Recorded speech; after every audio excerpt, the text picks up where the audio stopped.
Quiero comenzar contándoles una historia a quienes no nos gustan las historias. A mí me gustan las historias.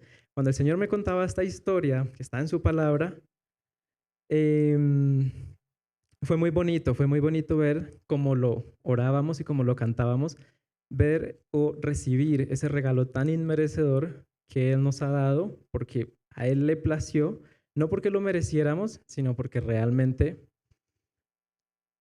Él tiene un plan y decidió escogernos dentro de ese plan. Vamos con la historia. No les voy a decir todavía el versículo en donde encontramos esta historia, porque quiero que nos concentremos. Yo se las voy a leer y quiero que cada uno se imagine la historia. Cada uno sea creativo, imagínese el lugar, los personajes, póngale cara a los personajes y vaya imaginándose cómo se van desarrollando los hechos. ¿Listos? Dice: el reino de los cielos puede compararse a un rey que hizo un banquete de bodas para su hijo y envió a sus siervos a llamar a los que habían sido invitados a las bodas, pero no quisieron venir. De nuevo envió otros siervos diciéndoles: digan a los que han sido invitados, ya he preparado mi banquete, he matado mis novillos y animales cebados, y todo está preparado, vengan a las bodas. Pero ellos no hicieron caso y se fueron, uno a su campo, el otro a sus negocios, y los demás, echando mano de los siervos, los maltrataron y los mataron. Entonces el rey se enfureció y enviando sus ejércitos destruyó a aquellos asesinos e incendió la ciudad. Luego dijo a sus siervos: la boda está preparada, pero los que fueron invitados no eran dignos. Vayan por lo tanto a las salidas de los caminos e inviten a las bodas a cuantos encuentren. Aquellos siervos salieron por los caminos y reunieron a todos los que encontraron, tanto malos como buenos. Y el salón de bodas se llenó de invitados. Pero cuando el rey entró a ver a los invitados, vio allí a uno que no estaba vestido con traje de boda y le dijo: amigo, ¿cómo entraste aquí sin traje de boda? Pero el hombre se quedó callado. El rey entonces dijo a los sirvientes: átenle de manos y los pies y échenlo a las tinieblas de afuera, allí será el llanto y el crujir de dientes, porque muchos son llamados, pero pocos son escogidos.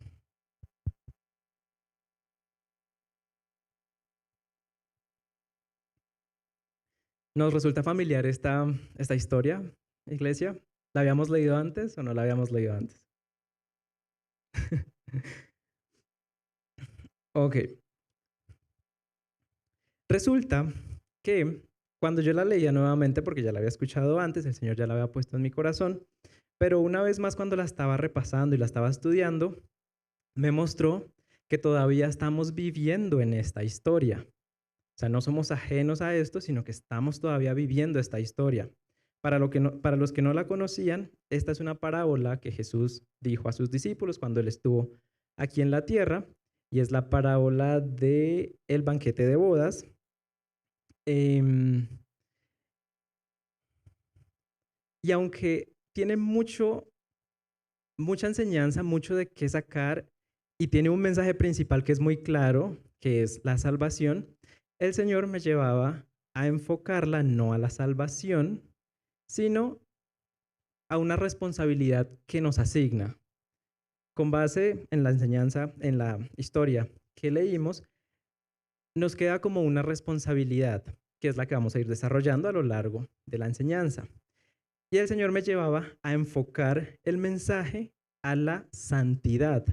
Y fue de ahí que el Señor me permitió escoger el título de la enseñanza para esta noche como una historia de santidad.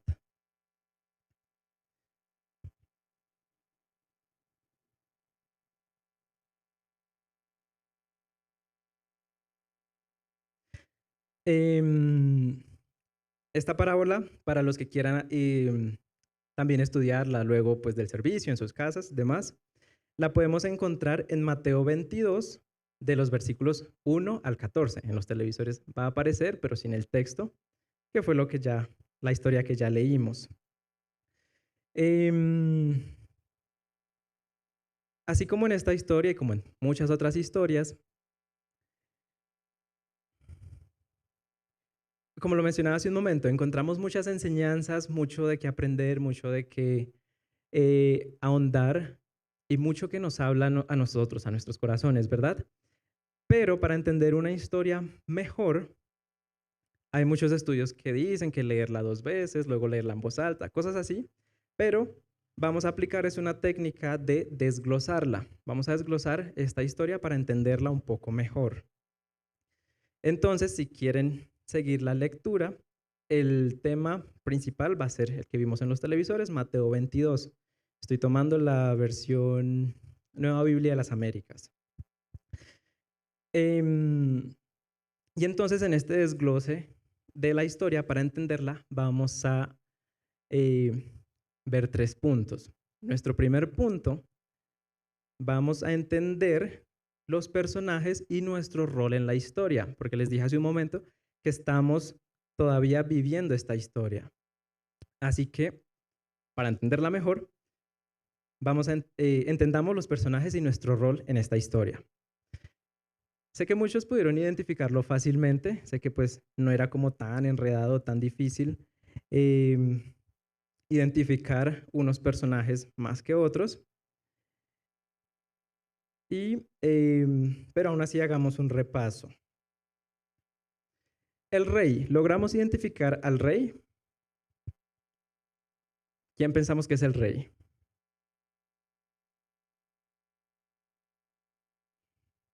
Muy bien.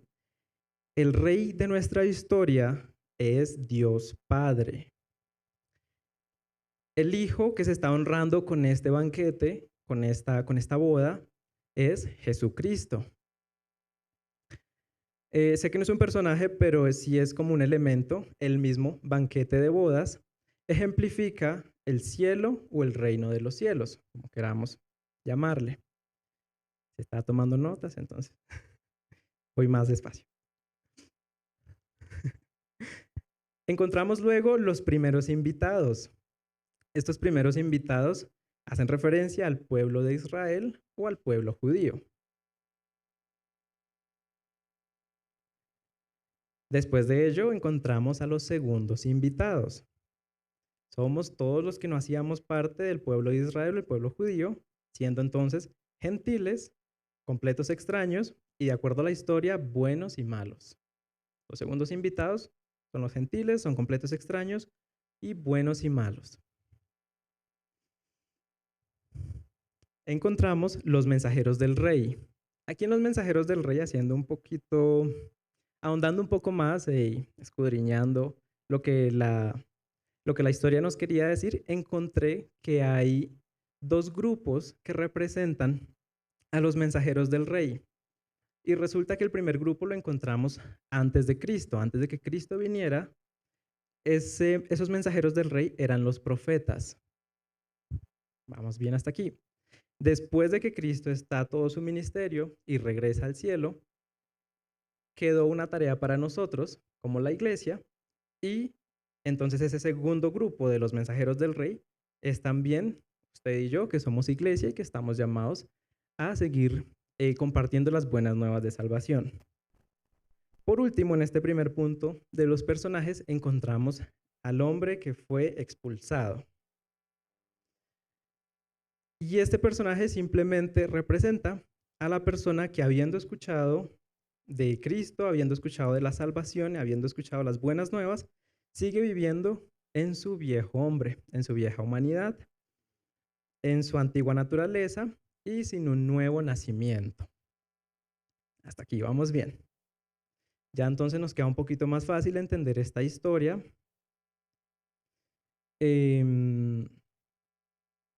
Y hacia dónde va el mensaje. Pasamos a nuestro segundo punto, que ya habiendo pues identificado los personajes, nuestro segundo punto es escudriñemos los puntos claves de la historia.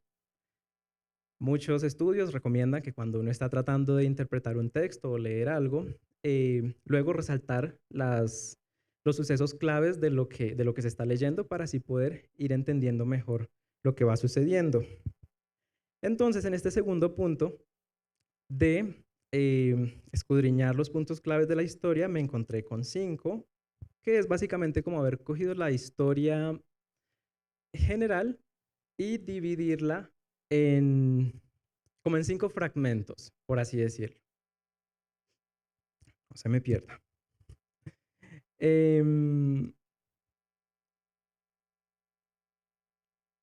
Comenzamos entonces con Mateo 22, si lo ha buscado. Y vamos a leer el versículo, creo que ese no está en las diapositivas. Mentiras, creo que sí están las diapositivas. Los versículos 1 y 2. Entonces, antes de leerlo, el primer punto clave de la historia es como tal el banquete de bodas en un matrimonio. Dice entonces Mateo 22, del 1 al 2. Jesús comenzó a hablarles otra vez en parábolas, diciendo: el reino de los cielos puede compararse a un rey que hizo un banquete de bodas para su hijo. Hasta ahí lo dejamos. Resulta que para entender más adelante lo que ahorita más adelante voy a mencionar, me puse a investigar cómo eran los matrimonios, cómo eran las bodas en los judíos en la época de Jesús.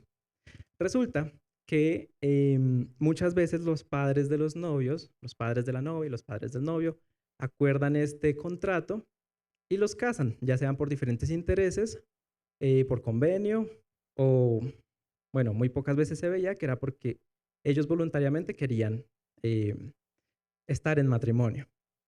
Entonces, hay como una primera reunión donde se firma un contrato. Donde se firma un contrato entre las partes, el novio y la novia. Se hace pues esto, por así decirlo, ante lo civil y se deja pactado en papel de que van a contraer matrimonio. Luego de esto, la novia sigue viviendo con los padres. Ella sigue pues en casa de sus papás, mientras el novio va, mientras el novio va, por así decirlo, a preparar morada o preparar el hogar a donde se va a traer a vivir a su esposa. Y ya pues los dos ser un nuevo hogar, una nueva familia, aparte los dos solos. En lo que yo buscaba decía que esto podría tomar mucho tiempo, que el novio no especificaba cuánto tiempo era el que iba a tomar preparando ese lugar, preparando el apartamento, la casa, esta morada, y al cuánto tiempo iba a volver. Esto podía ser indefinido. Lo que sí no podía era dejar como plantada a la novia. Esto sí era una falta y una violación como a su tradición y a la ley, el nunca volver por ella. Es decir, sí o sí tenía que volver a los 3 días, a la semana, al mes, al año, pero tenía que volver. Una vez el novio volvía, todos los anfitriones de la boda, que casi siempre en esa época eran los padres de los novios, preparaban ahí sí la ceremonia. Y seguido de la ceremonia venía un banquete de bodas, que es básicamente donde se está desarrollando esta historia que leímos hace un momento. Dato curioso era que este banquete de bodas podía durar hasta una semana. No es como hoy en día que una boda pues es cuestión de horas, no sé, comienza a 4 o 5 de la tarde y ya en la noche se está terminando. No me imagino cómo habría sido en este entonces si los mismos invitados duran todos los 7 días o duran un día y se van y llegan otros. Y ahí sí no sé esta parte. Pero decía que este banquete de bodas podía durar hasta 7 días. Y listo. Entonces, dando ese contexto, esta historia se está desarrollando en esta parte, cuando ya el novio preparó morada y volvió por su novia. Ahí va la historia. Y vamos a leer un versículo que yo sé que no es coincidencia, sino es semejanza. Versículo en Juan, capítulo 14, versículo del 1 al 4. Dice: no se turbe su corazón, otra vez, no se turbe su corazón, crean en Dios, crean también en mí. En la casa de mi padre hay muchas moradas. Si no fuera así, no se lo hubiera dicho. porque voy a preparar un lugar para ustedes. Y si me voy y les preparo un lugar, vendré otra vez y los tomaré a donde yo voy, para que donde yo esté, allí estén también ustedes. Y conocen el camino a donde voy. ¿Tiene semejanza un poco esto que Jesús le decía a sus discípulos con la historia? Mucha semejanza. De ahí es que sabemos que la iglesia es la novia de Jesucristo, Jesucristo es el esposo. Cuando Él subió, Él prometió que iba a regresar, su segunda venida, nos va a llevar con Él y estaremos a su lado para la eternidad. Hasta aquí vamos bien. Amén. En los puntos claves de la historia pasamos al segundo. Ahí va a aparecer creo que como 2.2. El rechazo a los mensajeros del rey. Para esto continuamos leyendo Mateo 22, los versículos del 3 al 6. Dice, y envió a sus siervos a llamar a los que habían sido invitados a las bodas, pero no quisieron venir. De nuevo envió a otros siervos diciéndoles, digan a los que han sido invitados, ya he preparado mi banquete, he matado mis novillos y animales cebados, y todo está preparado, vengan a las bodas. Pero ellos no hicieron caso y se fueron. Uno a su campo, otro a sus negocios, y los demás, echando mano a los siervos, los maltrataron y los mataron. Aquí una aclaración, yo estoy leyendo la Nueva Biblia de las Américas, así creo que sí lo dije. ¿O no? Bueno, está un poquito diferente a su Biblia, no se preocupe, es la NBLA. Listo, el rechazo a los mensajeros del rey, entendiendo ese regalo tan inmerecido, entendiendo que el rey preparó un banquete que solo me queda a mí como aceptar, ir a ese banquete y disfrutar de todas las delicias, todo lo que se preparó, todo ese lugar tan bonito, ¿por qué rechazaron a los mensajeros del rey? Resulta que pues ignoraron la invitación, dieron más importancia a otras cosas y no siendo eso suficiente, sino que maltrataron y mataron en el Antiguo Testamento, a los profetas y fijaron como su interés más en lo terrenal, en lo mundano. Si vemos en la historia, dice que uno se fue a su campo y el otro a sus negocios. ¿Valdrá más las cosas de la tierra, más lo terrenal, que una eternidad al lado de Cristo?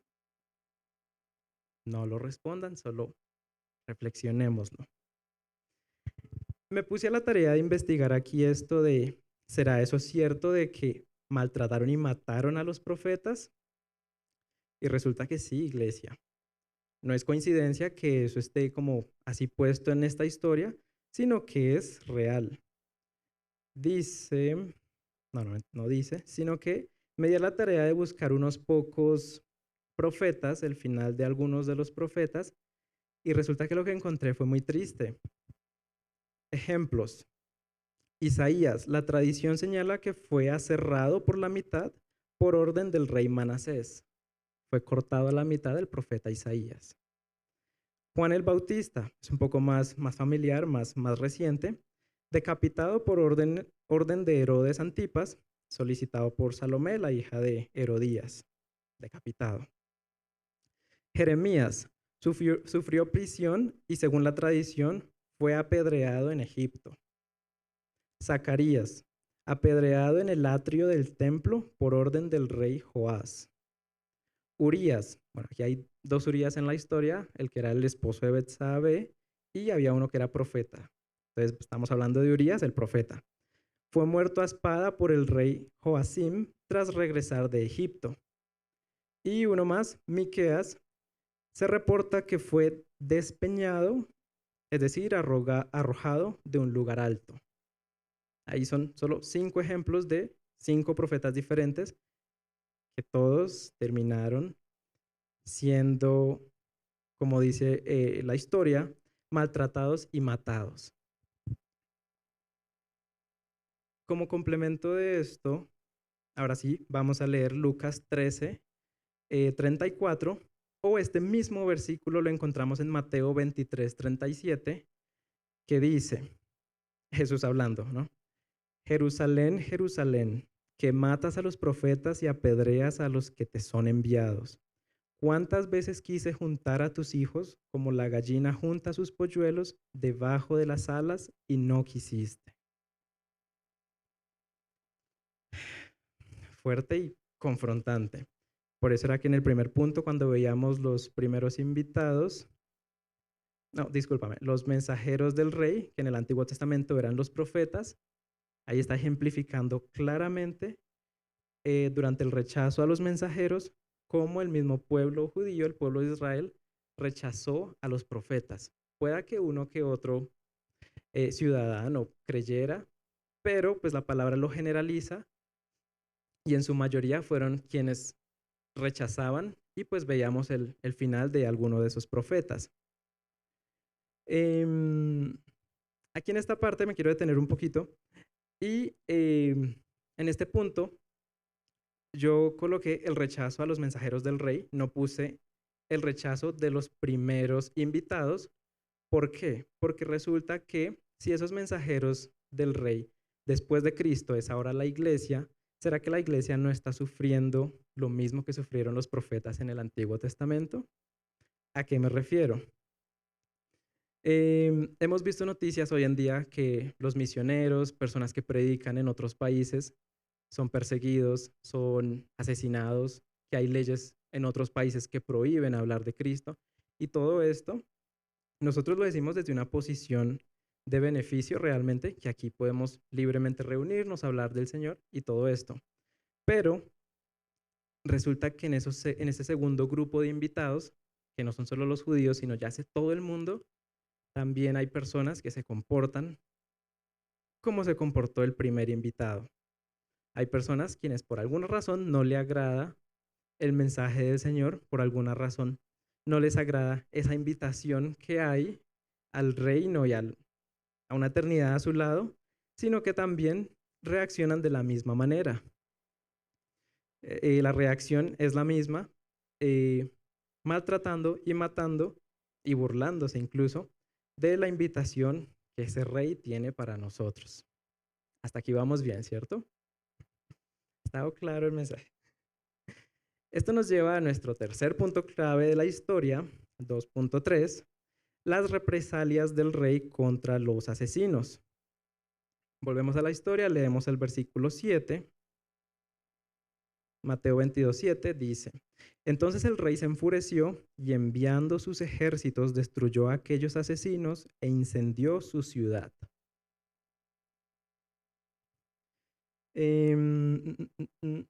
Listo. Esta parte de las represalias del rey contra los asesinos, también encontré dos interpretaciones. También haciendo esa investigación encontré dos interpretaciones y es una que hubo en el pasado y una que está todavía hacia el futuro, que no ha sucedido la segunda. Hacia el pasado, teniendo en cuenta que el primer invitado fue el pueblo judío y fue Israel, esa represalia ya ocurrió y fue la profecía de la destrucción de Jerusalén en el año 70 después de Cristo a mano de los romanos. Como soporte, en esta parte leemos Mateo 23, desde el versículo 38 hasta Mateo 24, el versículo 2. Son solo 4 versículos. Jesús hablando nuevamente, esa es la continuación a cuando dijo Jerusalén, Jerusalén, tú que matas a los profetas. Continúa diciendo, he aquí vuestra casa os es dejada desierta, porque os digo que desde ahora no me veréis hasta que digáis, bendito el que viene en nombre del Señor. Cuando Jesús salió del templo y se iba, se acercaron sus discípulos para mostrarle los edificios del templo. En otras versiones dice que mostrarle las piedras preciosas y todos los adornos que tenía el templo. Respondiendo él les dijo, ¿veis todo esto? De cierto os digo que no quedará aquí piedra sobre piedra que no sea derribada. Fuerte. Eso es lo que sucede después de que Cristo asciende nuevamente al cielo, más o menos unos 50, entre 40 y 50 años después, hacia el año 70 después de Cristo, es que sucede la destrucción de Jerusalén a manos de los romanos. Y la segunda interpretación de las represalias del rey contra los asesinos, que es hacia futuro, esta todavía no ha ocurrido, es todo lo que nos relata, toda la desolación que se relata en el Apocalipsis, en el libro de Apocalipsis. No sé si hemos leído Apocalipsis, ya sé por encimita. Em, Apocalipsis nos habla de los juicios de las trompetas, la gran tribulación, el dominio de la bestia, la caída de Babilonia y las copas de la ira. Todo esto está entre los capítulos 8 y 16 de Apocalipsis. No los vamos a ver a detalle, cuestión de tiempo. Pero a futuro, esta es la ira del rey que se va a desatar contra los que rechazaron la invitación del rey. Sin embargo, si vamos a leer Hebreos 10, del 26 al 31. El apoyo lo tienen en los televisores o si tienen sus Biblias. Dice Hebreos 10, del 26 al 31. Porque si pecaremos voluntariamente, otras versiones dicen deliberadamente, después de haber recibido el conocimiento de la verdad, ya no queda más sacrificio por los pecados, sino una horrenda expectación de juicio y de hervor de fuego que ha de devorar a los adversarios. El que viola la ley de Moisés por el testimonio de 2 o 3 testigos muere irremisiblemente. ¿Cuánto mayor castigo pensáis que merecerá el que pisoteare al Hijo de Dios y tuviera por inmunda la sangre del pacto en la cual fue santificado e hiciere afrenta al Espíritu de gracia? Pues conocemos al que dijo, mía es la venganza, yo daré el pago, dice el Señor. Y otra vez el Señor juzgará a su pueblo. Horrenda cosa es caer en manos del Dios vivo. Esto es lo que le espera a las personas quienes no aceptan la invitación, quienes no entienden lo que hay después de esta vida y los que no reciben ese regalo que es tan gratuito de vivir una eternidad al lado de Cristo. Todo esto sucede, todo esto acontece por rechazar la oferta de salvación. El siguiente punto clave en la historia es la invitación universal. De cierto modo, gracias a que los primeros invitados rechazaron esta oferta, es que la oferta se extiende a todo mundo. No sé qué sería si los primeros invitados hubieran aceptado y pues, la historia es más corta y qué hubiese sucedido para los que no eran pertenecientes al pueblo judío. Solo el Señor lo sabe qué hubiera pasado si eso hubiera sucedido.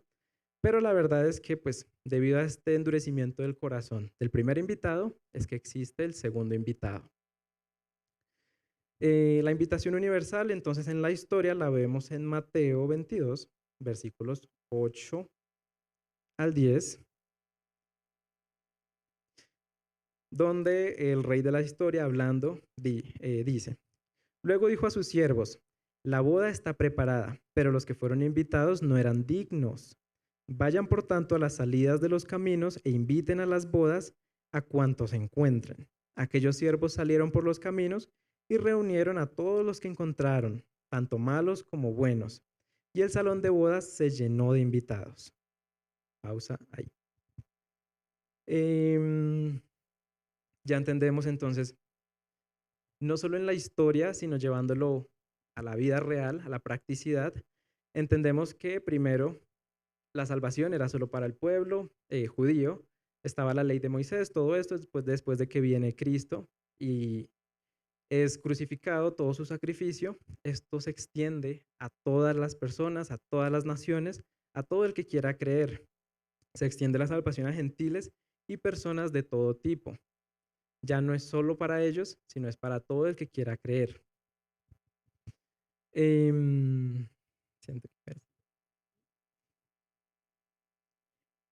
Lo vemos reflejado en el ministerio de Pablo y el mejor registro histórico que tenemos nosotros después de los evangelios, pues es Hechos. Y mirando Hechos 13, versículo del 46 al 47, dice, entonces Pablo y Bernabé hablaron con valor y dijeron, era necesario que la palabra de Dios les fuera predicada primeramente a ustedes, le está hablando a los judíos, pero ya que la rechazan y no se juzgan dignos de la vida eterna, así que ahora nos volvemos a los gentiles, porque si los que porque así nos lo ha mandado el Señor. Te he puesto como luz para los gentiles a fin de que lleves la salvación hasta los confines de la tierra. Este regalo no quedó limitado a un pueblo, a una nación, sino que se extiende a todo el que quiera creer.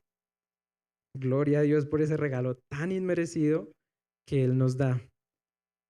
Hablando de esto es simplemente recibirle, simplemente aceptar que Él ya hizo todo el trabajo, ya hizo todo lo difícil, ya recibió nuestro castigo y nos queda más que aceptarle y poder disfrutar con Él una eternidad en el cielo.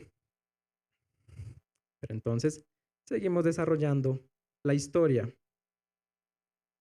Y esto nos lleva a nuestro quinto y último punto de los puntos claves de la historia, que es la expulsión de un invitado. En la explicación que les hacía ahorita sobre la boda en los judíos en la época de Jesús, olvidé decirles un detalle importante, pero creo que fue porque se estaba guardando para este momento.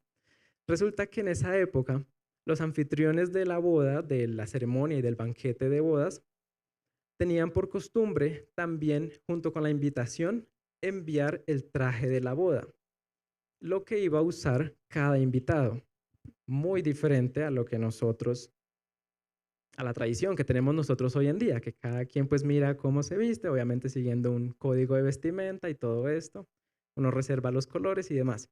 Pero en ese entonces era un poco más sencillo por el tema de tallas y cosas así.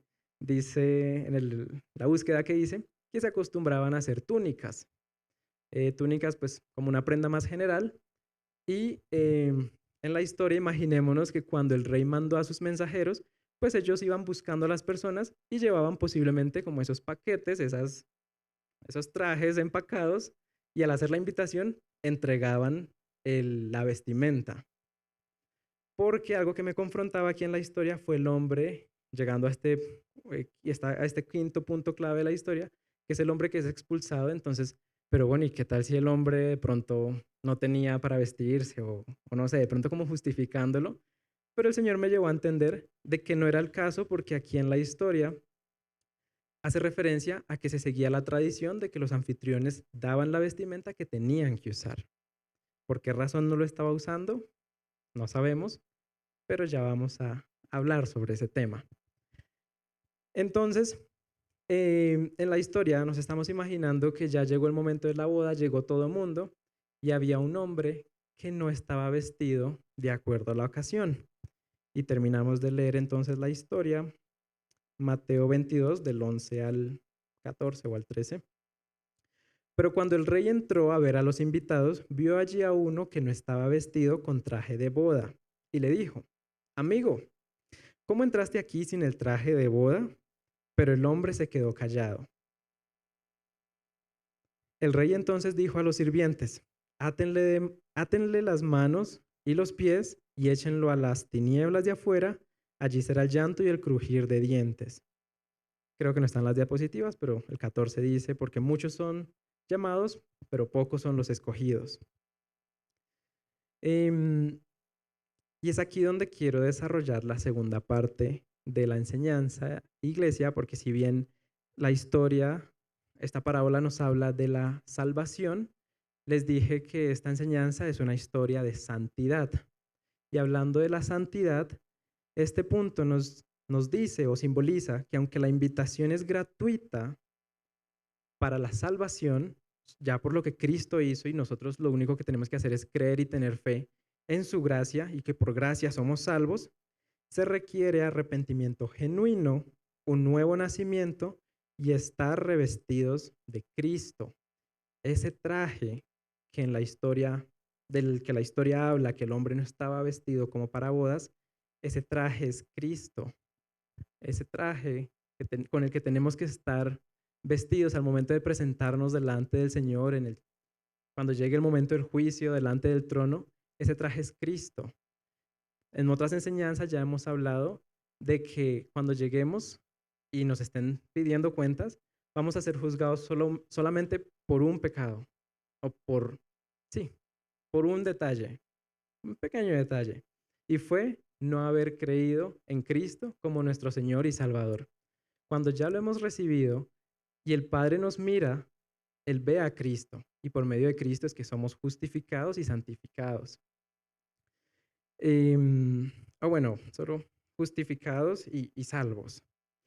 Esa responsabilidad de la que nos habla o de la que nos invita la historia es lo que corresponde o lo que nos corresponde a nosotros trabajar todavía el tiempo que nos quede aquí en esta tierra, aquí en este paso, en este mundo, y es esa santidad. No para salvación, porque vemos que la salvación viene de Él, sino es como testimonio, como muestra de que ya soy salvo, es que obro en santidad, es que busco la santidad.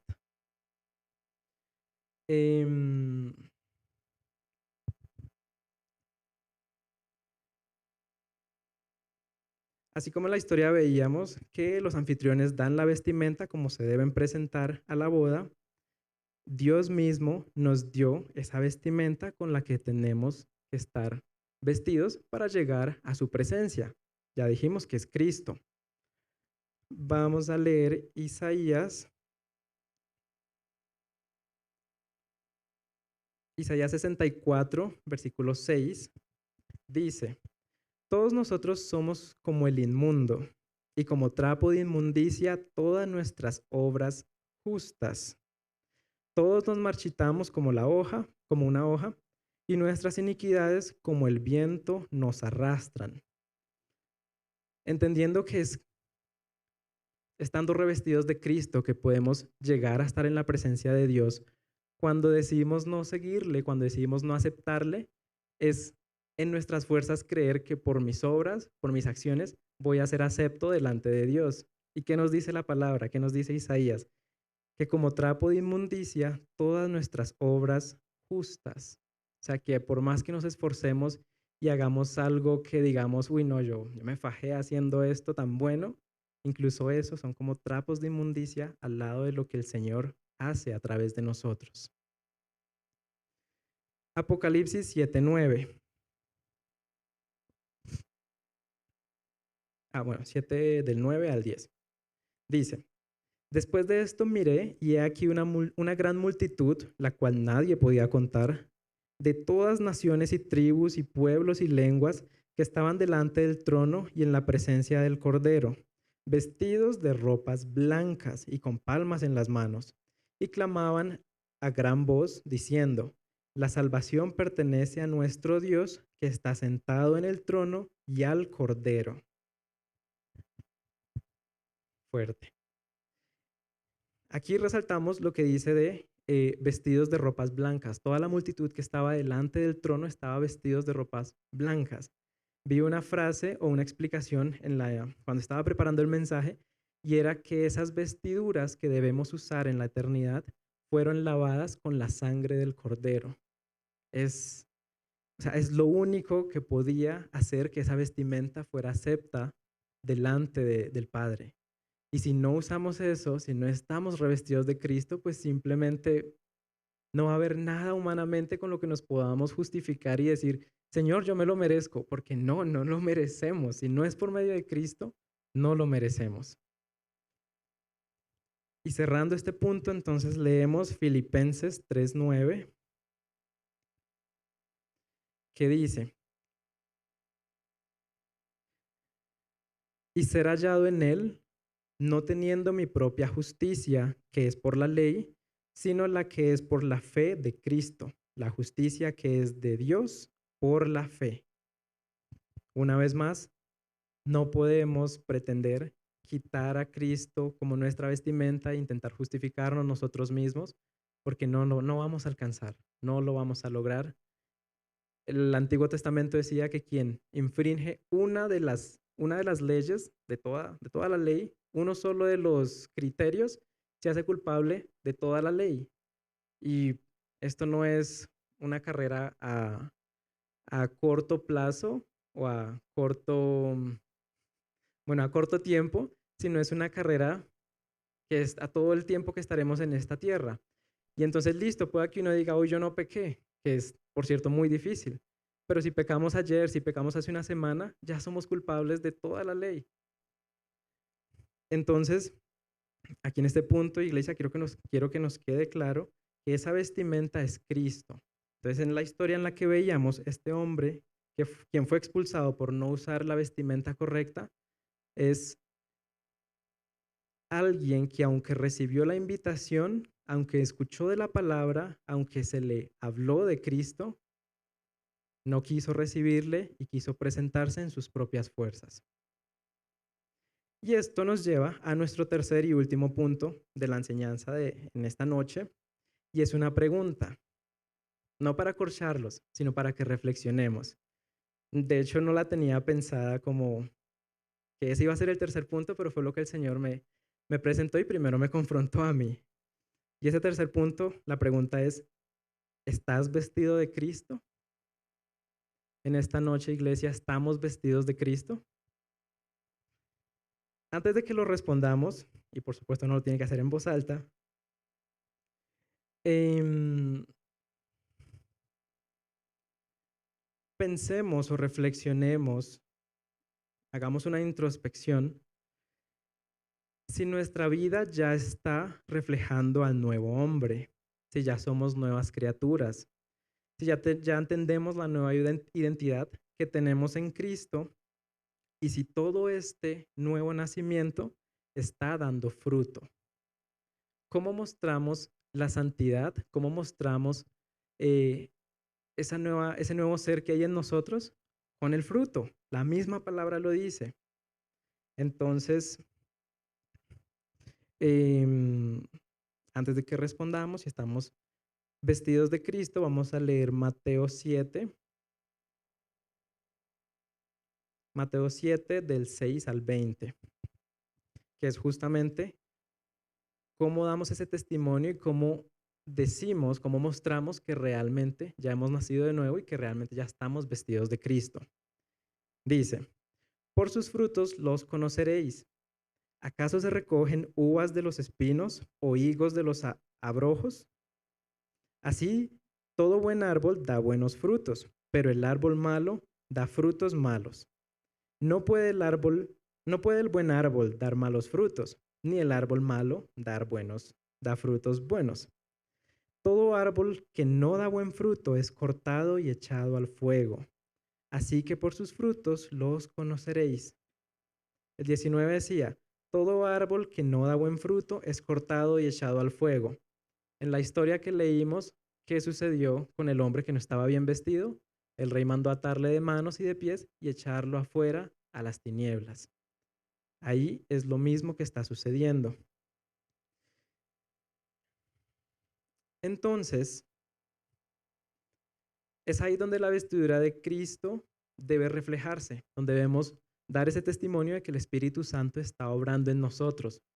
Una vez más, si bien la salvación es gratuita, es completamente gratuita por lo que Cristo hizo, y simplemente nos queda tener fe en que por su gracia somos salvos, tenemos que demostrar esa salvación. Tenemos que eh, no como colocar de nuestra parte, sino dar el testimonio de que hemos sido salvos. Y ese testimonio es a través de la santidad. No podemos decir que entendemos que somos salvos y que el Señor ya me redimió, pero seguir viviendo como vive el mundo. ¿Cuál sería ahí la diferencia? No habría diferencia si seguimos viviendo en, en pecados, en todo lo que decía, que todo lo que dice que es el fruto de la carne. Si seguimos viviendo de esa manera, no estamos dando un testimonio de que hemos sido salvos.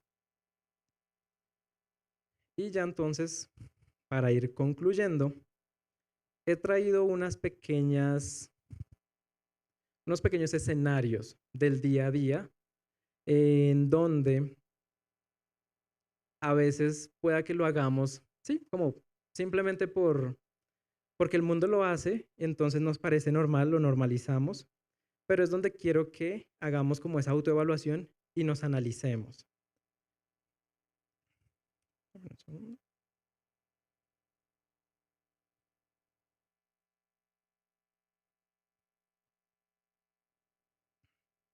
Ok, antes de empezar a leer estos escenarios, encontré una frase que me dejó como muy confrontado y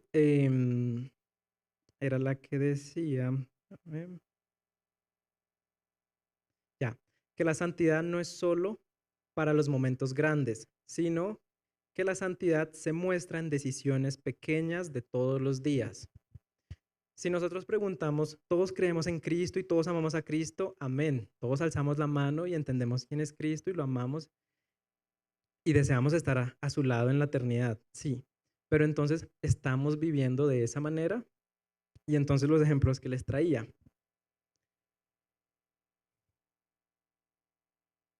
Cuando alguien nos debe dinero, ¿cómo actuamos? ¿Cómo somos como cobradores? No lo responda, solo piensen. Muy similar, ahora cuando nosotros debemos dinero, ¿cómo somos? ¿Cómo es nuestro comportamiento cuando debemos dinero? Porque la santidad se aplica en todo, no solo cuando estamos aquí dentro en el templo, sino más aún cuando estamos fuera. En especial en los hombres, pero no sé si en las mujeres pase hacia los hombres, cuando se mira a una mujer, ¿qué pensamientos dejamos que vengan a nuestra mente? Porque la santidad también no es solo obra, sino santidad también es lo que tenemos en la mente. Cuando estamos en un lugar y vemos algún objeto o vemos dinero que está pagando, ¿qué empezamos a pensar? ¿Qué empezamos a maquinar? ¿Cómo tomarlo? ¿Que no se den cuenta? ¿Cómo nos comportamos frente a eso? ¿Cómo hablamos cuando estamos molestos? ¿Hablamos con cizaña? ¿Hablamos tirando sátiras? ¿Cómo nos comportamos cuando estamos hablando con alguien que no conoce de Cristo? ¿Nos reímos de todo lo que dice? ¿Entendemos el chiste verde? En el momento que estamos viendo una película o una serie y se presentan escenas que ya hoy en día es muy normal para el mundo, ¿cómo nos sentimos con eso? ¿Para nosotros ya es normal? ¿Lo normalizamos? ¿O nos incomoda eso que vemos, que no está alineado a la palabra? ¿Cómo es nuestra actitud haciendo un reclamo, ya sea frente a una empresa o frente a otra persona? Si vamos a hacer un reclamo, yo sé que es un momento en el que uno está frustrado porque algo no salió como se esperaba, pero en la manera en la que nosotros reclamamos algo, ¿se diferencia en la manera en la que una persona del mundo haría un reclamo o somos completamente igual? ¿Cómo nos referimos a un mesero en un restaurante o a las personas de servicio en cualquier lugar? ¿Se nota en nosotros que obramos como Cristo quiere que obremos, siendo sus imitadores, o nos comportamos como se comporta una persona del mundo? En el hogar, no solo con las parejas, sino con los padres o los hermanos, ¿cómo es nuestra actitud con ellos cuando les hablamos? ¿Pedimos perdón cuando nos equivocamos o intentamos es solo justificarnos y culpar a otra persona y salirse uno ahí con la suya sin pedir perdón o sin reconocer que cuando fallamos tenemos que pedir perdón? En el trabajo, el pastor ha puesto muchas veces ese ejemplo al momento de firmar un contrato o al momento de manejar dinero. Siempre buscamos cómo sacar la tajada o queremos reflejar el carácter de Cristo y mostrar números correctos, cuentas transparentes. En las redes sociales, iglesia, ¿el contenido que vemos es apropiado para nosotros, para ser edificados en la santidad o en lo que Cristo quiere para nosotros? o el contenido que está en nuestras redes sociales es el mismo contenido que está con una persona del mundo. Conversaciones cotidianas, tocando nuevamente este tema. Nos gusta el tema del chisme, de la crítica, de la burla, o ya estamos por lo menos intentando cambiar, corregir estos comportamientos. No me lo responda, solo autoevaluémonos. Yo también fui el primer confrontado cuando estaba preparando todo esto. El manejo del dinero. En la pureza personal, iglesia, sé que esta es un área muy importante en cuanto a tentaciones o pensamientos que vienen en el día a día. Intentamos cuidar nuestro corazón y nuestra mente de todas estas cosas que para el mundo es normal, pero que para nosotros no debería ser normal. En momentos de soledad, cuando nadie está viendo, que es cuando nosotros pensamos o nos damos esa libertad de, ah, pues no hay nadie, no hay ningún familiar, no hay ninguna otra persona a quien me esté viendo, me autoengaño y tomo ese momento como, aquí puedo hacer lo que quiera que nadie me está viendo.